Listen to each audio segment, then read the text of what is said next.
Hello guys, কেমন আছো তোমরা সবাই? আশা করি তোমরা সবাই খুব ভালো আছো। আমিও ভালো আছি বলবো নাকি ভালো নেই সেটা বলবো বুঝতে পারছি না, কিন্তু সত্যিই আমি ভালো নেই।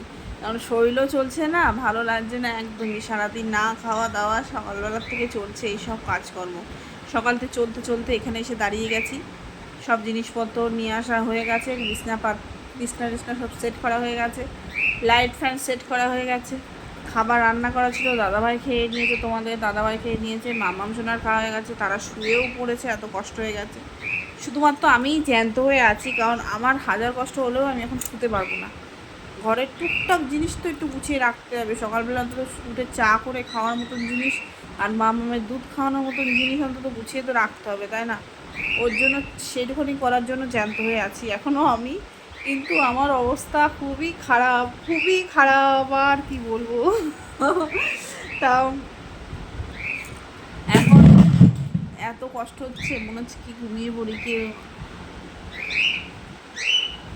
কিন্তু টুকটাক গুছিয়ে নিয়ে শোবো।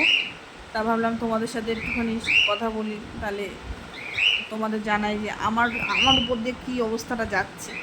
ওর জন্য ভিডিওটা করা। কেমন আছো তোমরা সবাই? আমি একদম ভালো নেই। ঠিক আছে, আজকে এইটুখানি, কালকে আবার দেখা হবে নেক্সট ব্লকে। ভালো থাকো, সুস্থ থাকো, একটু ভালোবেসে আমার পাশে থেকো, লাইক করো, কমেন্ট করো, শেয়ার করো অ্যান্ড সাবস্ক্রাইব করো প্লিজ।